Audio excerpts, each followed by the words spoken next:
Has the Blue Bombers put the doubters to bed? Will the Edmonton Elks coaching change this past week and coming off the bye spark some hope for this hapless, winless football club? Will they find a way to end their home losing streak Thursday night against arguably the number one team in the Canadian Football League? Chris Walby has your keys to the game as well as we bring him in. And you all out there, welcome inside Game Day Winnipeg. It is your pregame show here on Bonfire Sports. The Bombers are 6-2. The Elks are 0-8. Chris Walby is in the house. And, you know, before we went to air, he's like, I got so many notes. I've been taking notes all week. I want to hear what you're thinking coming out of that absolutely dominant 50-14 beatdown of the BC Lions this past week, Chris. Has this put the doubts to bed? Yeah, I think so. Take a look at this now. Bombers obviously coming off a bye week. They've had 2 weeks to prepare for BC. They scoured them, broke down that film. They saw tendencies. I read about how they recognized when the linebackers are coming in, they're lining up in a certain blitz. This is one of the things you can't do against the Bombers. You cannot line up in your pre-snap read or blitz pattern because Zach's going to see it. He's seen every bloody defense in the league. He's going to pick you apart, and he did that. All those deep balls he threw, I think about 6 over 30 yards.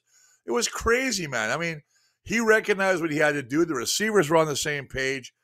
It might be one of the best games I've seen them play in a long, long time where everything was working, and BC was just struggling. And I think they had no air. Now, I know they're playing that it was, the second game in 4 days, and there is some factor to that. But they did not look like the team at all that came in here and spanked the Bombers 30-6. So, yeah, to answer your question, I told you before, I had no doubts. I mean, people were jumping off the bandwagon, breaking their ankles about the offensive line. They're too old. This O-line is, that professional evaluation thing, whatever it is. They've been ranked top line for, I think, almost, at least 70% of the time. So to me, this has all the markings of a big win for the Bombers. But I agree with you, and I listened to your podcast yesterday, and yes, I do listen to you guys. Yes, I did, and I was watching you wax poetic about it, and thinking that it might just be one of those games where you can't get too cocky and excited about thinking you're going to win. Because when you look at it, the Jarius Jackson thing, I think that bringing Manny Arsenal back for leadership qualities, they had to make some changes, buddy. They've got a couple new guys in defensive line this week coming in. Can they beat it's going to take a heck of a game. And will they end their streak of losing at home? That's a huge thing, too. The fans want to see something different. I think they made the right choice. Listen, we did this game, I don't know how many weeks ago. I think it was week 7. And they were talking about Tre Ford. And the fact was he has to show improvement in practice. They weren't happy with him. That's why he wasn't playing. But when you got guys like Taylor Cornelius who just keeps throwing the ball away, makes some idiotic plays. No offense, young man. I hope your career's long and successful. But you know what? They had to make some sort of change. And I like the fact that they're giving this kid who's got exceptional athletic ability. This is a guy that can really extend plays, and he's fast. And he's got a great arm. He's a Heck-Right winner, Waterloo grad. I think that the fans in Edmonton and the Elk community have been screaming to see this kid play, and they're finally going to get an opportunity. Do you think there is a coincidence between Edmonton offensive coordinator Stephen McAdoo being demoted and now moving over to the defensive side of the football, Jarius Jackson, the new play caller, quote unquote, play caller on offense? Do you see a coincidence there between that move, McAdoo no longer in charge of the offense, and Edmonton now saying, okay, Taylor Cornelius is our third stringer. He will handle the short yardage, big body, short yardage running quarterback. Yeah. Okay. And Jarrett Dagies, the number 2. And suddenly a guy who was not even dressed to start the season, has not dressed for the majority of Edmonton's games. He's now QB1. You know what, DB? different coordinators have their own evaluation of who they should play. Mm-hmm. And I think Jarius Jackson, who worked well in BC, he's been around the league, he's worked with a number of great quarterbacks, sees potential, and I'm using the word potential, in Tre Ford, and I think that Tre Ford can get the job done. Now, McAdoo wasn't going anywhere with those two guys. He just kept, whether it was Dodge or Cornelius, and he kept just rotating those guys. They were getting no results from him, although the Jared Dodge at least had 4 interceptions, 4 touchdowns. He was a 50%er, but yeah, I thought he was their best option of what we've seen. What's that? I thought he was Edmonton's best option of what we have seen. Yes. But we haven't seen Tre Ford. It's not getting them where they need to be, and that's in the win column. The thing that scares me the most is that the Elks are going to win a game eventually. We saw this here. Montreal came in. Now, Montreal's a better team. And Mike O'Shea said specifically that Edmonton will win a game eventually. Yeah. And the other thing is, remember the teams we thought, and I mentioned Montreal come and beat us, and now also, how about the game that's still, obviously the game that surprised a lot of people was the Ottawa Redblacks, the way they played, and how Dustin Crum just basically manhandled running the football, making us look silly. And we got beat by a team that we should have never lost to. But having said that, it tells you when you get a guy that can run with the football, and if you can make a guy miss an open. I don't know if you watched this. I'm just going to kind of go off on target a little bit here. I know you don't like that, but I watched the Johnny Manziel story. It's on Netflix. Yeah, it was a good one, eh? Really well done. Did you see what he did? It was more running than anything. He ran the ball. He was incredible. I mean, he's dumb as a post, obviously. He doesn't even go to meetings, doesn't even read, watch film. He was his own demise. He was his own, he hurt his own career, but I'm not going to get into him. I'm just thinking that I like this Tre Ford. I'm excited to see what he can do. He played 2 games last year. He had 1 win against Hamilton, and then he hurt his shoulder, and he hasn't played. So this is his first start of the year. I'd be excited to see what this guy can do. I mean, legs are dangerous. Legs are dangerous. I was going to see, and this is no knock on Taylor again, but if Taylor was starting again, I'm like, God, here we go, same old, same old. He's going to turn the ball over. He's going to make a stupid decision. Now I got a guy that hopefully is going to be better. That's going to give him a little spark. I think the team's going to get a spark from this. That's another thing you have to look at. Mm-hmm. How the players react to a new quarterback. Obviously, they like this Tre Ford kid. They like him in practice. He's got a great arm. And as I said, he's got escapability features. He's fast. He's got great legs. So, when your team is looking for a change and your team is really hoping to get on that other side on the win column, when you get a new guy in there that excites you, it excites the whole team. So look at, they got a new quarterback who's exciting. They're playing at home, so they're not playing on the road. He's in his own, backyard. So hopefully this will, help those Edmonton Elks out to put up a good game against the Bombers. Wanted to say what's up to everybody joining us in the live chat, whether you're watching on Twitter or Facebook or YouTube, or if you're listening afterwards on the podcast. Leave a review, give a thumbs up. And leave a comment. We read them all. If they're a comment for Chris Walby, I send it to Chris.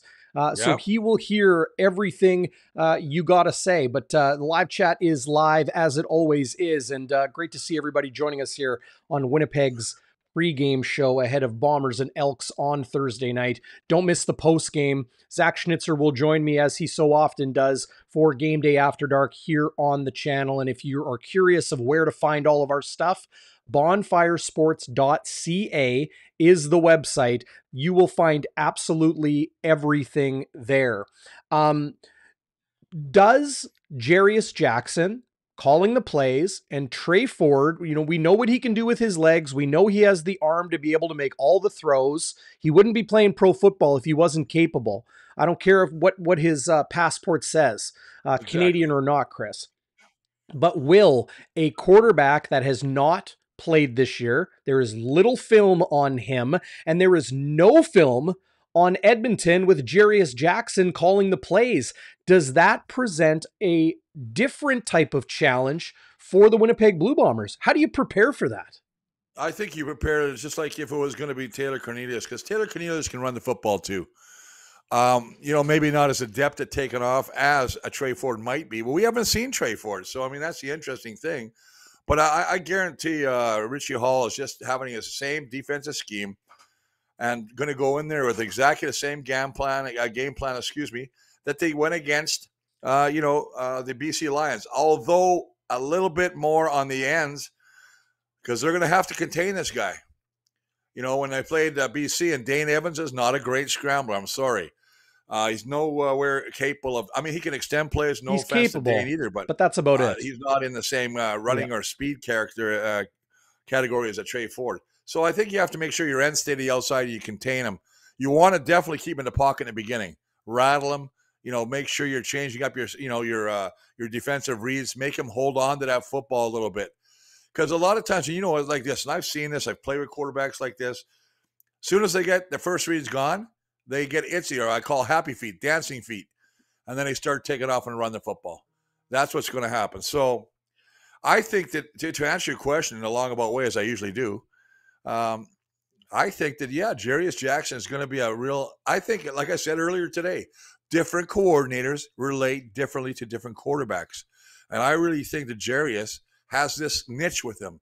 And he's going to work with this Tre Ford kid and make him, whatever potential this kid can. He's going to try and get it out of him. So I think him calling the plays. Listen, Stephen McAdoo, they made him an advisor right now. This offense, the Edmonton, was number 8 in rush, number 8 in pass, only 8 touchdowns. Come on, man. How many games are you going to win? I'll say this though. I went back and I looked at some stats, and boy, I tell you, ever since I've been working with you, DB, I have turned to a stats guy. I don't like it at all, because I'm not a big fan of stats. But having said that, You do, though. You do. Did you know this, that Edmonton at home averages 24.7 points a game? On the road, it's only 8. So there's another really on the road, it's only 8? 8. And it's 24-7 at home. So, I mean, there's obviously some benefit to being there. And it's another one of those little stars I'm looking at right now. I'm saying maybe they play again. You know what I mean? Mm-hmm. So, but I mean, they give the ball away too many times. They take such stupid penalties on defense. And you could have the greatest game plan in the world on defense or offense, and if you get penalties and you keep killing yourself and shooting yourself in the foot, you're not going to win football games. And that's what Edmonton's MO has been. They've taken so many penalties that just have a great play, and it's all called back, and it's nothing more frustrating than seeing yourself and all the work you're putting in all week, practicing, banging heads, and then you come out there and you play like idiots. Yep. That's your ramble. That's your ramble, Chris. How come I'm always rambling, man? How come you're a rambling man? There you go. You're a rambling man. How come I got it stuck on your screen here? I just can't get enough. We can't get enough of that mug of yours. Oh, baby. Just needed to. Well, I'm trying to keep up to Zach now. Zach's he's the movie star now. I'm just the old guy coming in. Yeah. You're the old guy with all the rings. I'm gonna get you after. You're the old guy with all the rings, and I'd love to get your perspective on James Murphy, who will enter into the Blue Bombers Ring of Honor later this season. Tre Ford, while we're talking about him, this is his 4th career start in the CFL. He's 1-2, and these courtesy of the Canadian Football League. This will be his first start against Winnipeg, and it'll be the first time this season a Canadian quarterback starts a game. The Elks are coming off a bye. Teams coming off a bye are 9-1 in the CFL this year, Chris. Should Winnipeg be worried? Should Winnipeg fans be worried that this could be a trap game? It's interesting you say that, because it makes me think of back in the old days, and we would have a bye week.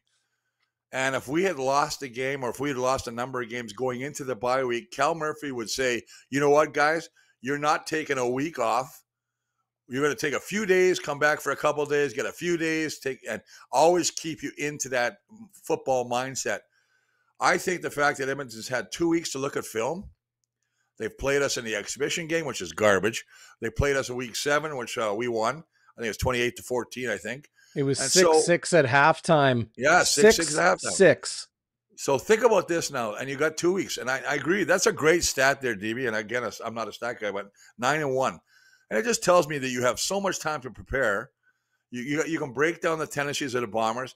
Listen, you don't think Kenny Lauder wants to go out to Edmonton and just juice it up there and just, he was a one-man freak show last time against BC. He's always played well against BC, but 200 yards receiving, I mean, that was incredible. And that's the most by a receiver in one game this season. Yes, His second time reaching 200 yards in a game. He had 205 yards on October 2nd, 2021, the first time he was with the Blue Bombers. Both of those 200-yard games for Kenny Lawler as a receiver against the BC Lions. Yeah. You know what? And then you look at all their other weapons. I mean, he's got pick your poison, right? Pick your poison. And I tell you what, the O-line, that they did a great job. You know what? Everybody watched the film, or if you watch the game, they played so much double tight end against BC. Yep. And I really believe that was such a key part. They stretched out. They didn't let the ends get in there at all. Liam Dobson was, they talk about a QB spy. Liam Dobson was pretty much spying Matthew Betts the whole game. Then you had Tui came in and played a lot too. Yep. So, I mean, they had both those guys in there, and I think that's a smart move when you got a great offensive or a great defensive line coming at you. And they just didn't get any pressure on Zach. I don't think Zach went down. I think he got one sack. That might be the only time he got hit. It was near perfection for an O-line. And when you're not talking about the O-line, you know they're doing a pretty good job. So, I think that's pretty good. I want to comment that Craig Smith made a nice comment there. 82, I did play right guard. It was great. I played 82 and 83 as right guard. And then, of course, 84, John Gregory came and became an O-line coach, and then the rest is history. I played tackle ever since. But it was great to play with some of the guys that I played with, Frankie Smith, Bobby Thompson, some of the great offensive linemen. So, yeah, it's a long time ago when you think about it, man. Yep. Go back and look at those black and white games. Yeah, not quite black and white.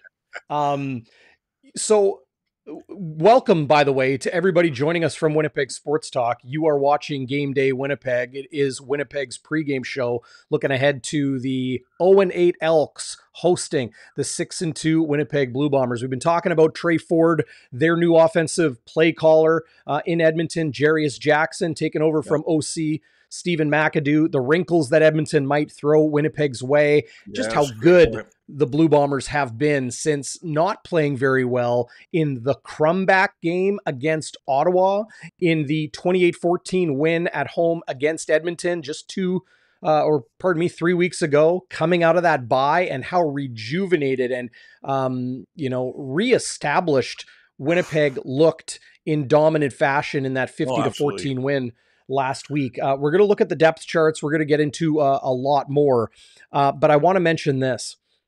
Zach Collaros, 10-6 in his career against Edmonton. That's his most wins in his CFL career against any single opponent. We talked about Kenny Lawler, but Dalton Schoen, he led the league in receiving in 2022. His second season as a rookie yet.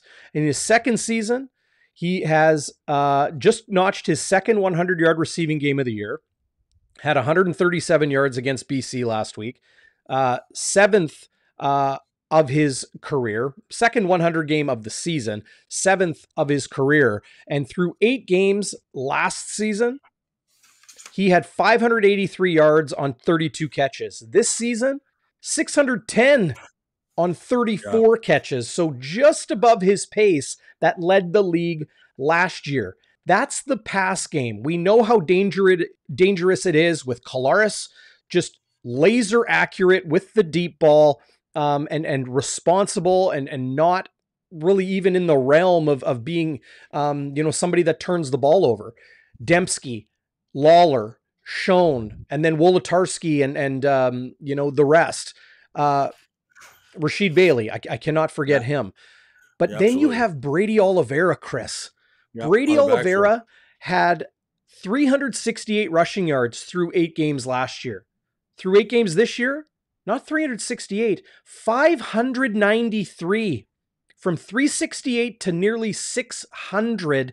The slow start last year, and he was still amongst the league leaders in rushing. Without Kadeem Carey, without William Stanback as effective as he has been in years past, Saskatchewan really hit and miss with the run game. It looks like Brady is on pace to be the league's leading receiver. You could say the same about running back. Rusher, yeah. You could say the same thing about Dalton Schoen as the league's leading receiver.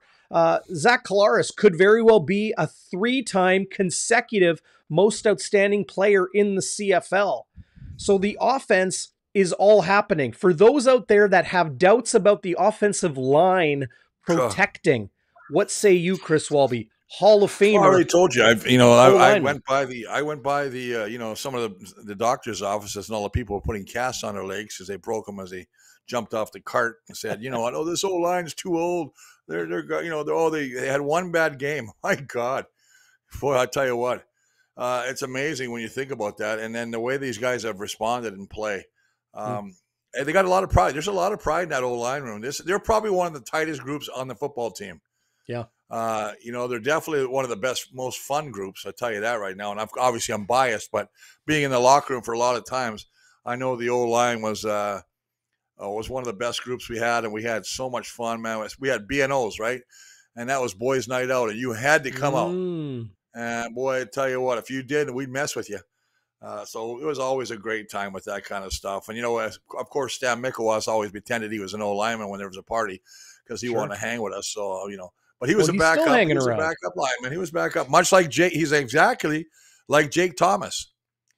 If you need an offensive lineman, that would be Stan. And Stan came in and played a little guard for us. And I think he was glad to get back to the other side of the ball because he realized what a turnstile looks like. Mikowas. Yeah. Mikowas still hanging around. He was at your Christmas party this year, and we had some merry times. We'll leave He's it. A good man. We'll put it that way. He is. There is the Blue Bombers depth chart for Thursday night in Edmonton. No changes, as you see right here. Look at that. 0 changes from last week. Greg McCrae will remain the primary kick returner, and really. Continuity is everything. The Blue Bombers injured list is pretty much all 6-game injured guys. Jared Beeksma got injured in practice last week, so he moves to the 6-game, or did last week. Malik Clements, Shane Gauthier, Janarian Grant, Celestin Haba, Mike Miller, all in the midst of their 6-game injury stints. Desmond Lawrence back practicing. The one practice that was open this week, he was limited, but does not need to be listed on the Blue Bombers injured list, weekly injury report or daily injury report, because he's on the 6-game, does not need to be listed there. Teadric Hansen still not practicing. So probably going to be a while yet as he recovers from a torn Achilles tendon last season. But what does continuity do, Chris Walby, in a team's ability to prepare for their opponent when you don't have to start saying, well, we got a different receiver here, or we got to make changes for the strengths and weaknesses of a different personnel package on defense, or whatever it may be? Continuity equals one thing, and that's communication. The fact that these guys know exactly where they're going to be in every given play. To watch these guys block. Like I watched Patty Newfield make some outstanding blocks. I watched Jeff Gray, make some outstanding blocks in a game against the BC Lions, especially on those runs up the middle that Brady took. They did a fantastic job. And it's communication, knowing you got a chip. Are you going double linebacker? Are you doing man-on-man? Are you doing combo blocking? There's so many things. And, the defense, remember this now, the defense can always shift around before the snap of the ball, as long as they don't cross the line of scrimmage. Once the O-line sets, you can't move. So that's why I think that this O-line with the communication are doing it. And that falls a lot on that, that young Chris Kolnikowski. I really think this kid's having I didn't think he was going to be as good as he is. I'll be honest. He's having an all-star year. Who's that? He's playing very, very well. Chris Kolnikowski. Oh, yeah. Yeah. I really like the way the kid's playing. He's tough. They got a bunch of toughness on that O-line. I like that. You got a cameraman and Jamarcus Hardrick. He likes the camera. Jamarcus, he loves that kind of stuff, man. I like guys that are tough, not ready to, that to get their helmets all marked up, basically knocking the snot bubbles over the guys, out of the guys they're playing against. So that's the kind of guys I like. So, well, I think Winnipeg, that's the reason why, like, everyone's going to look at the big plays, the big start, the 2 touchdowns in the first couple minutes of the game, as, Winnipeg, oh, they came out gunning. Absolutely.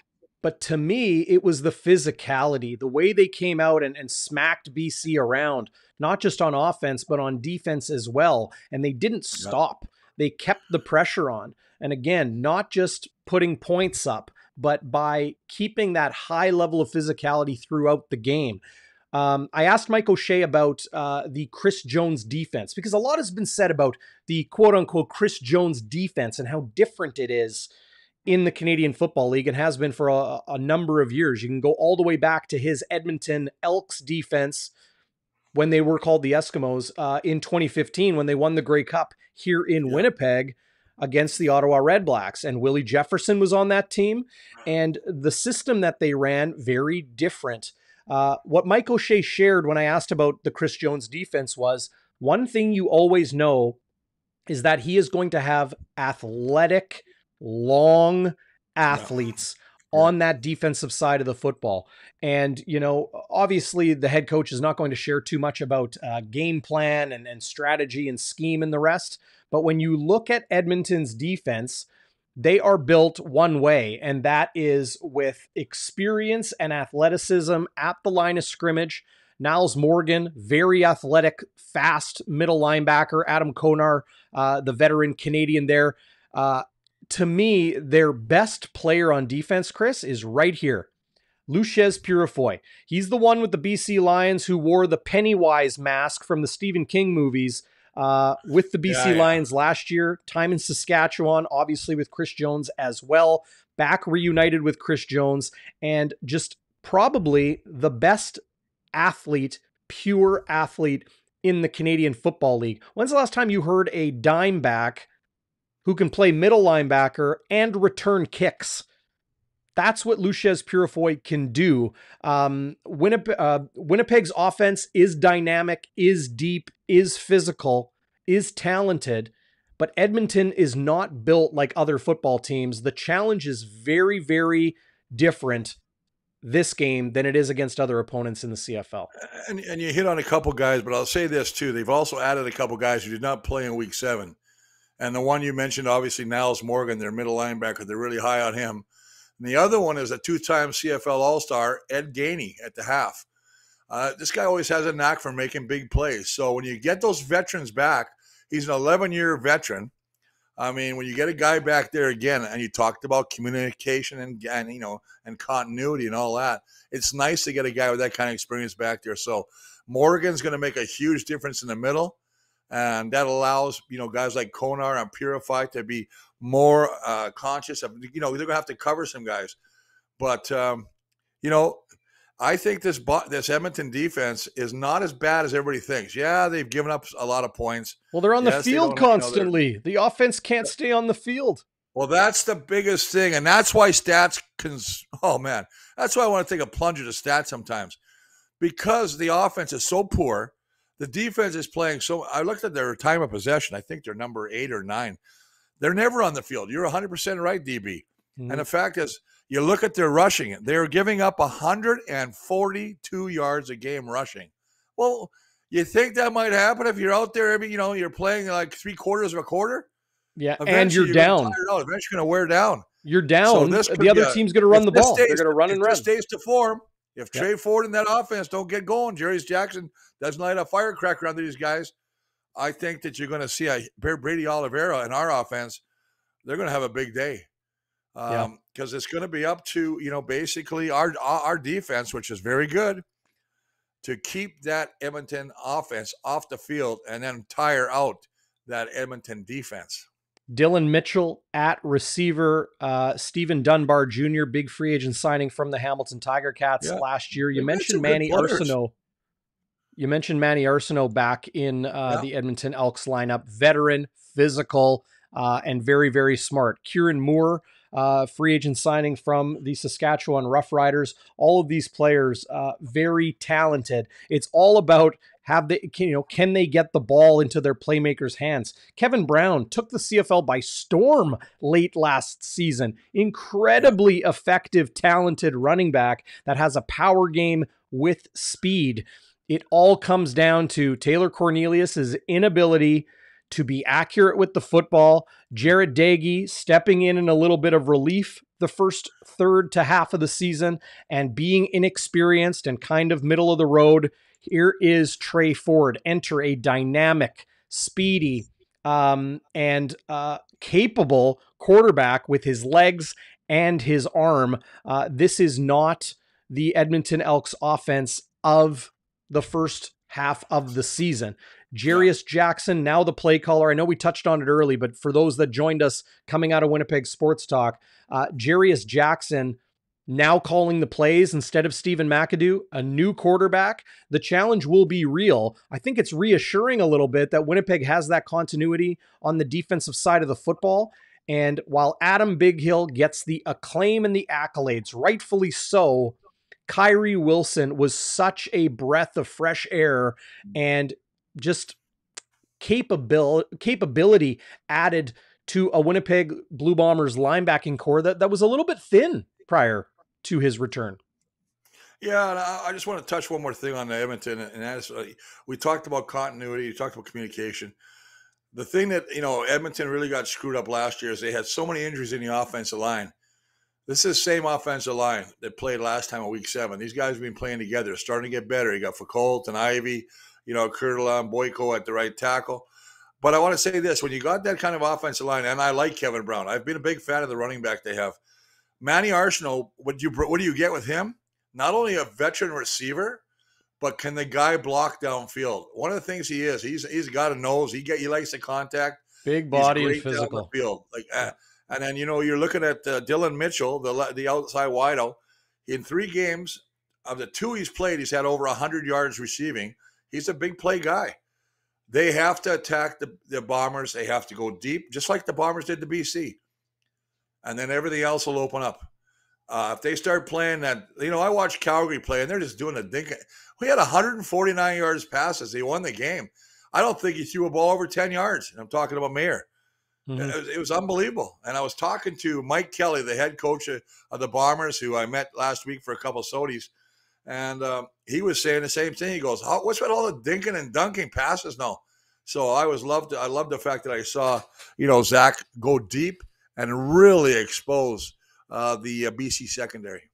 Yeah. Here's my question, Chris. Big pressing question. Big question. Have you heard a better name for a kicker than Faithful? Yeah, not Faithful. Wow. Must be fine. I mean, he's not kicking. He's 72%, buddy. He's got to get better. No, Dean has been anything but completely faithful for I mean, he's 72%. He's 8 of 11. He hasn't kicked one over 50 yet. He hasn't tried one over 50. Yeah. It's interesting when you think about kickers and how they can rebound. And I don't want to go off on another tangent, but I'll say this. It's interesting when you see what Hamilton's done with old legs. Leggio, I think he's only missed one this year, I think. He's having he's come back down to earth a little bit. Well, he had to. But, I mean, okay, that's another team. Let him go. That's another team we'll talk about eventually, but not today. No. So, I mean, they've got to get more production out of there. You got to get points when you can get points. If you're in, this is a team that hasn't been in the red zone very often. The Bombers, God, you do not want them inside the 20 because they've been down there 26 times and they've come away with 17 touchdowns. Mm-hmm. It's incredible. It's a 65% success rate in the red zone. That's just incredible. I think it's number 1 in the CFL. See, if it's not number 1, it's right up there with Toronto because Toronto's done very well in the red zone as well. But I looked at that stat and I was going, wow, that's pretty good, man. That's really good. Need to mention, as we always do, we're looking at a Thursday night game, maybe Friday, you want to kick off work early. Well, you know what's open for lunch now? Shannon's Irish Pub in the heart of downtown Winnipeg. Game day specials, Jets games, Blue Bombers games, Sea Bears games. The season is now over for the Sea Bears, but what a spot it was before and after Sea Bears games at Canada Life Center.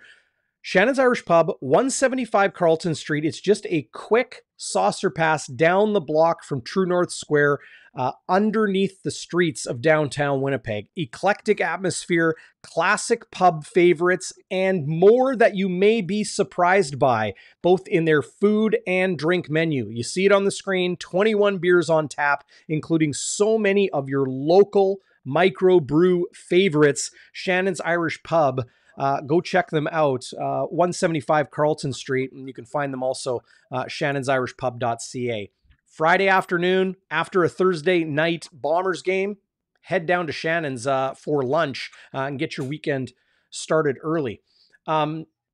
Chris, are the Winnipeg Blue Bombers now the number one team in your power rankings? I know you are a little bit biased, okay? I am biased.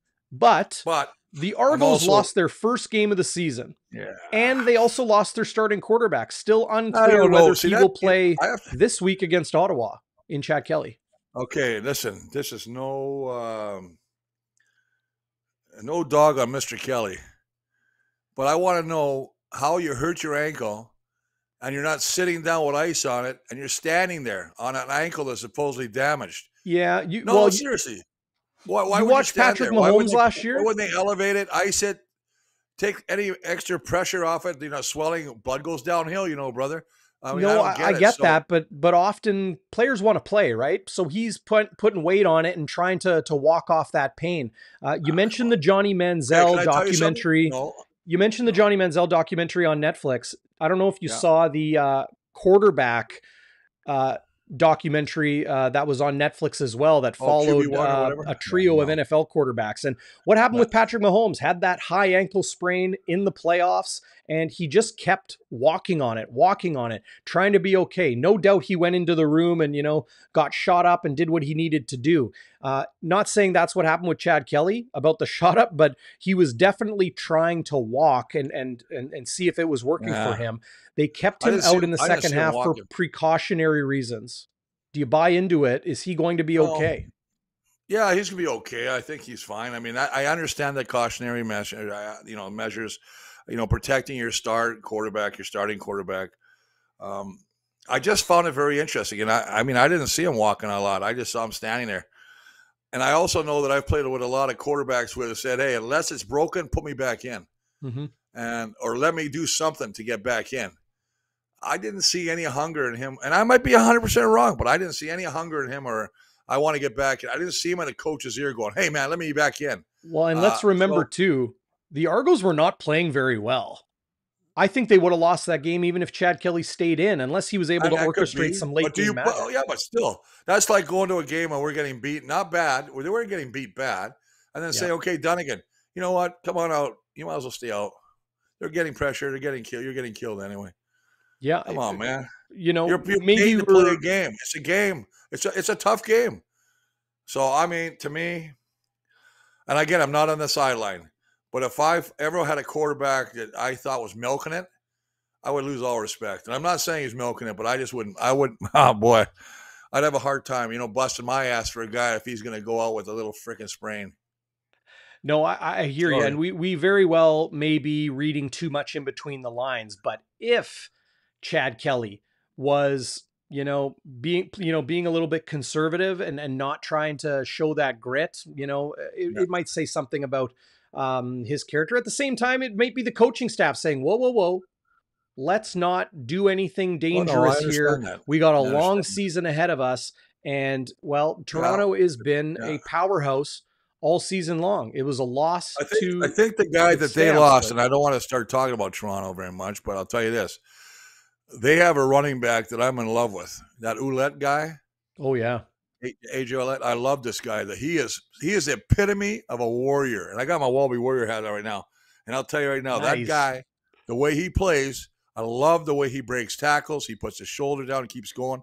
I think losing him to that game when he got hurt, that hurt them more than Chad Kelly. I can't remember what the kids that came back. I think his name was Cobb. Yeah, Cobb. I think he came in. But anyway, I don't want to talk about Toronto right now. I'm talking about the Bombers in Edmonton, and let's talk about, No, the question was, is Winnipeg atop the power rankings now? Where do you have Toronto? Absolutely. As I say that, why wouldn't they be? let me share this. Just seeing on Oh, Twitter right now, Chris yeah. Belenovich, who works for the Argos, says Chad Yes. Kelly practiced in full today, meaning if you can still, uh, you know, uh, find the Argos as a favorite, um, that game against Ottawa, all of the sports books were sitting on their hands, so to speak, waiting to see if Chad Kelly was going to be healthy and able to play on Sunday against Ottawa. It is a long week for them, or a longer week for them, but so a positive there. But Chad Kelly practicing today in Toronto. It's a good thing. Yeah, there you go. Why don't we just put a stamp on my point? Bang. If I was a judge, case closed. I'm Next. glad. I'm glad you're wearing your Who's our next Walby's. plaintiff? I'm glad you're wearing your Walby's Warrior hat. If I can share this, look at that. Oh, yeah, that's my old my teammates there. Chris Cuthbert, Mark Lee, two of the very best. Oh, yeah. A couple What of handsome happened to fellows you, and a though? big old What bald guy in the happened? middle. What happened? Look at that Why? guy. Yeah. Yeah. The hair. The Yeah, hair. I know. Well, yeah. I think the beard looks better now. I'll be honest.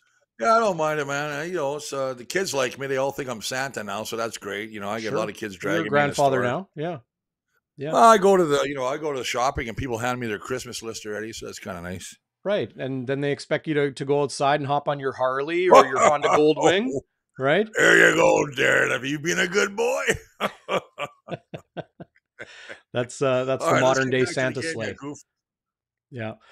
James Murphy enters into the Winnipeg Blue Yes, Bombers Ring of Honor. One of yes, my favorites when I was really young watching absolutely. the Blue Bombers play. What comes to mind, Chris, when you think of number 21 going up into the rafters at IG Field? Well deserved, outstanding selection. One of the greatest receivers we've had in the Bomber history. And I just keep thinking about '88 in the Grey Cup game and what number 21 did that game and what he's done over the years in Winnipeg. Great speed of hands, out of Utah State, I believe. I can't remember where he was in college, but, just one of my favorite people. He actually lives in North Kelowna somewhere here. So, Does he? we see him at some of the events. He likes to travel. He's a big travel bug, but no, I got nothing but kudos for him and well deserved. And you know what? It's just a great choice by and I think it's the sports reporters who nominate that, if I'm not mistaken. Is that who nominates No, the? I think it's the Winnipeg Blue Bombers Hall of Fame committee. I Okay, know there you Bob go. Irving Okay, is on it, but I think that's the that's only right. media member. Didn't Joe Pop get in too? He got in last year. Yeah. Okay, there you go. Okay, so I mean Yeah. to me that's just it's phenomenal. There's so many guys that when you think about it. Like I was listening today, guys were talking about James West, Tyrone Jones, some of the great guys we played in the past, and I think sometimes we have to be more reminiscent of some of the older players that played.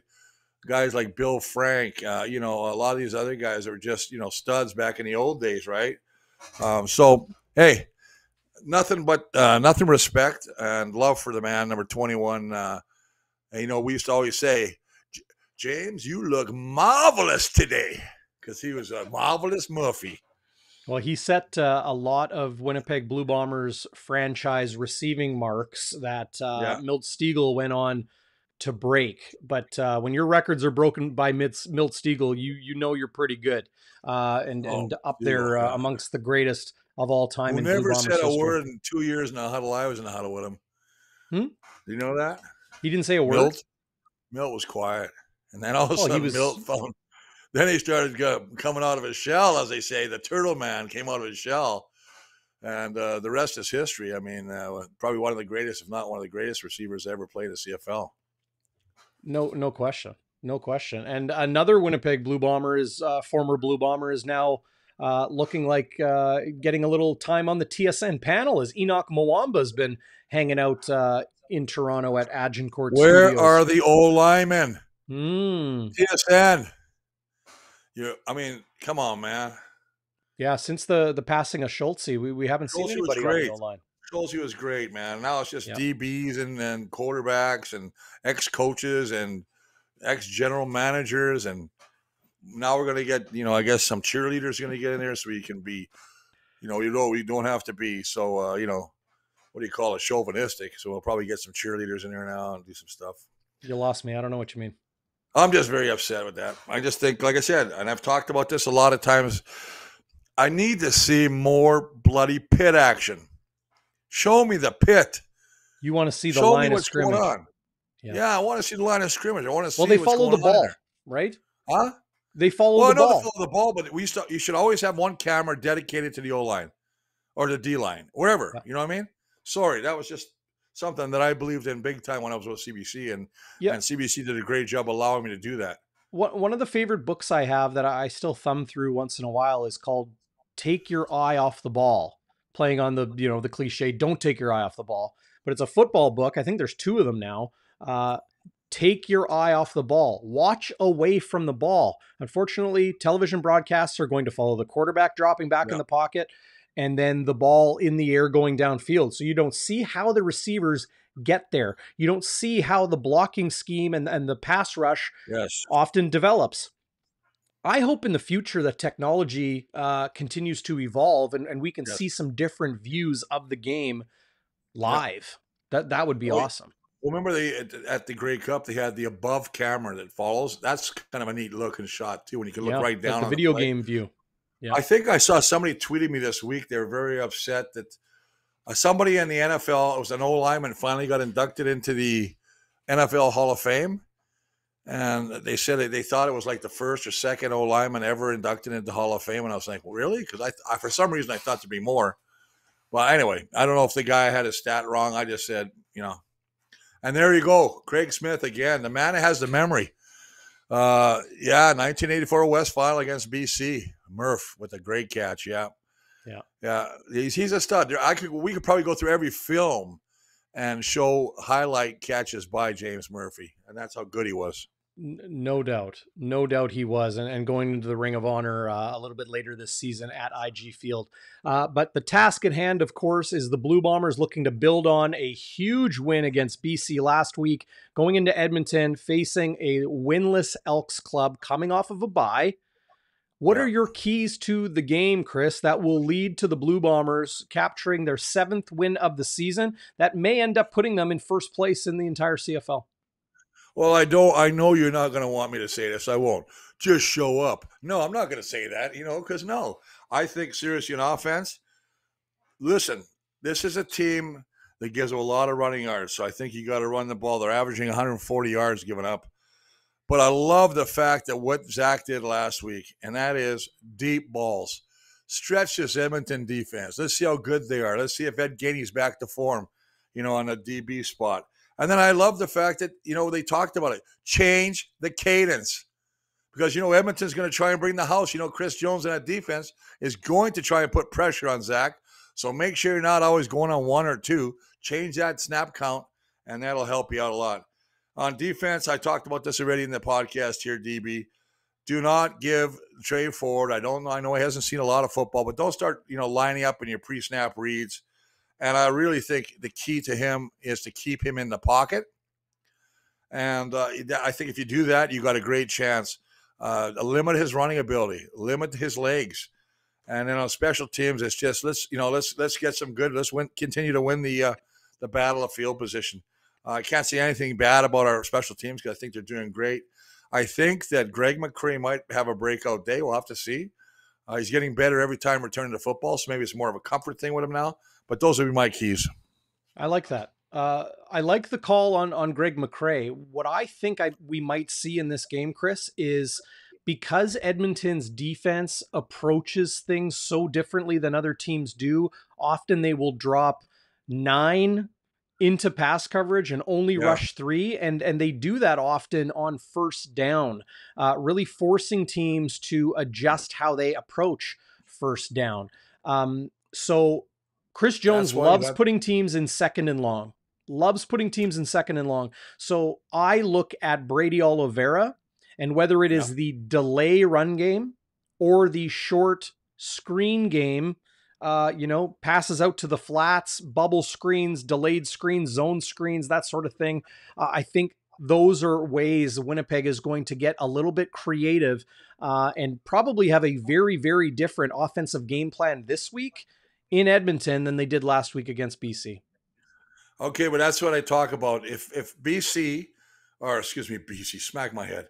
If Edmonton lines up in a 3-man, obviously I think that's what I call a pre-snap for Zach's going to audible. I'm going to run the football. Mm-hmm. I think what they have to do is line up 5 or 6, look like they're coming, drop back. You got to continue to, play the game. It's a game of chess. It'll be Chris Jones against Buck Pierce. That's going to be a great game to watch unfold. So I think that's what you got to do. And that's exactly what every defense has to do. And you'll see it all the time. They bring the outside linebacker, the Bombers, Kyrie. They bring Adam Bighill all the time. He delays, middle blitz. They do a great job of hiding it and then finding the opening and getting pressure. Yeah. It's, sometimes it's called high risk, high reward. And sometimes you get beat. But majority of the time, if you time it right, it's a big play for your team. I haven't even thought about this, and I'm just going to throw it out there just based on our conversation, Chris. I'm calling it right now. We are going to see an offensive lineman catch a pass Thursday night in Edmonton. Calling it. I like it. You're talking red zone. Mm-hmm. Red zone tight end, Tui or Liam sleeking out there. Yep. Touchdown.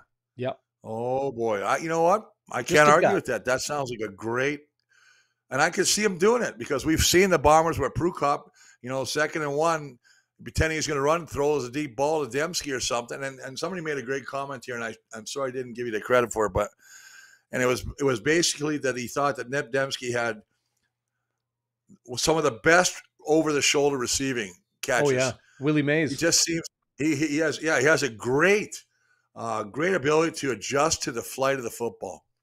It makes it look so easy, and it ain't easy. Yeah. Well, with that, I'll leave the final word to you. This Blue Bombers team riding high. Edmonton, scrappy, desperate, never, ever put anything past an injured dog. They are going to put up a serious fight. I think we're going to see a very entertaining football game one way or another. In no way, shape, or form do I think Winnipeg is going to come out and push the Elks around. I think the Elks are going to be a little bit rejuvenated after a coaching change this week.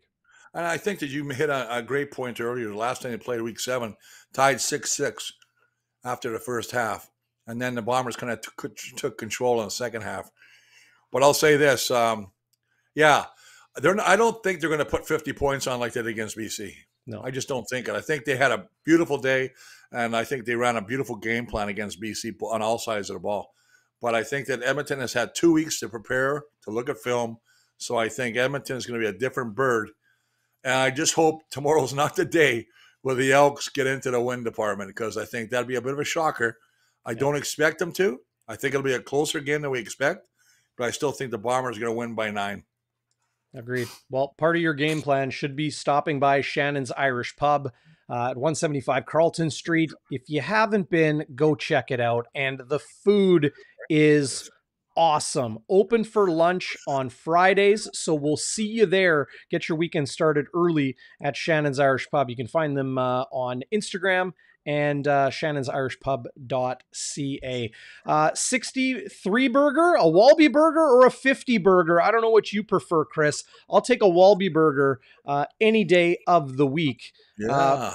I don't think we're going to see one this week, but on that note, I do sure hope you have a heck of a lovely late summer weekend. Enjoy the game, and Thursday's going to be a lot of fun prior to us getting Game Day After Dark and the live postgame show going here on Bonfire. Yeah, here's to a big win by the Bombers, and here's to you and Zach continue to kick the frickin' shit out of the broadcast when I'm not on it. I love you, brothers, guys. Cheers, everybody. Have a good weekend, you dick.